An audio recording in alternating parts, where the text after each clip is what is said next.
മലപ്പുറത്ത് കാട്ടാനയുടെ ആക്രമണത്തിൽ ആദിവാസി യുവാവ് മരിച്ചതിൽ DFO ഓഫീസ് അടിച്ചു തകർത്ത് PV അൻവറിന്റെ DMK പ്രവർത്തകർ. നിലമ്പൂർ നോർത്ത് DFO ഓഫീസിന്റെ പൂട്ട് തകർത്ത് പ്രവർത്തകർ അകത്ത് കയറി. മരിച്ച ചോലനായിക്ക വിഭാഗത്തിൽപ്പെട്ട മണിയുടെ മൃതദേഹം പോസ്റ്റ്മോർട്ടത്തിന് ശേഷം സംസ്കരിച്ചു. ആവശ്യമായ എല്ലാ സഹായവും കുടുംബത്തിന് നൽകുമെന്ന് വനമന്ത്രി AK ശശീന്ദ്രൻ പറഞ്ഞു. കാട്ടാനയുടെ ആക്രമണത്തിൽ ആദിവാസി യുവാവ് കൊല്ലപ്പെട്ടതിൽ വലിയ പ്രതിഷേധത്തിനാണ് നിലമ്പൂർ സാക്ഷ്യം വഹിച്ചത്. മരണത്തിന് ഉത്തരവാദി വനംവകുപ്പാണെന്ന് ആരോപിച്ചായിരുന്നു PV അൻവറിന്റെ നേതൃത്വത്തിൽ പ്രതിഷേധിച്ചത്. പിന്നീട് അക്രമാസക്തമായി. പൂട്ടുപൊളിച്ച് അകത്ത് കയറിയ പ്രവർത്തകർ മേശയും കസേരയും ഉൾപ്പെടെ തല്ലി തകർത്തു.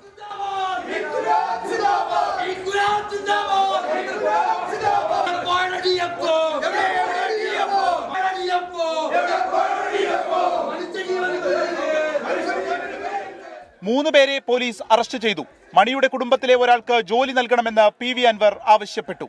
ഒരു മനുഷ്യ ജീവൻ ഇവിടെ ഈ കോലത്തിൽ ഒരു ആന ചവിട്ടി അരച്ചിട്ട് ഈ നിമിഷം വരെ ഒരു നിലപാട്, ഒരു ഇടപെടൽ ഒരു സർക്കാർ നടത്തിയിട്ടില്ലെങ്കിൽ ഈ അങ്ങാടിയിലൂടെ തെണ്ടി നടക്കുന്ന പട്ടികളുടെ വില ഈ മലയോര മേഖലയിൽ ജീവിക്കുന്ന മനുഷ്യർക്ക് ഈ സർക്കാർ കണക്കാക്കുന്നില്ല എന്നതിന്റെ ഏറ്റവും വലിയ തെളിവാണ്. വിഷയത്തിൽ പ്രിയങ്ക ഗാന്ധി MPയും ഇടപെട്ടു. നിലമ്പൂർ സൗത്ത് DFOയെ ഫോണിൽ വിളിച്ച പ്രിയങ്ക ഗാന്ധി കുടുംബത്തിനു വേണ്ട സഹായം നൽകണമെന്ന് അറിയിച്ചു.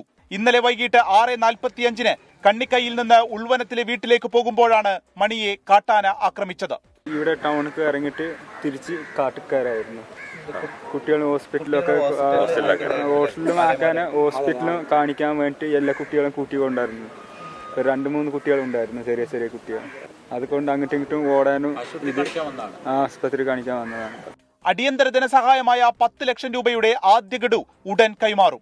കൊല്ലപ്പെട്ടത് ആദിവാസി യുവാവായതുകൊണ്ട് തന്നെ സർക്കാരിന് അദ്ദേഹത്തിനെ സഹായിക്കാൻ കഴിയും. അതിനനുസരിച്ചുള്ള സാമ്പത്തിക സഹായങ്ങൾ ഉൾപ്പെടെയുള്ള സഹായങ്ങൾ നൽകാനുള്ള നിർദ്ദേശങ്ങൾ ഇതിനൊന്ന് തന്നെ നൽകി കഴിഞ്ഞിട്ടുണ്ട്.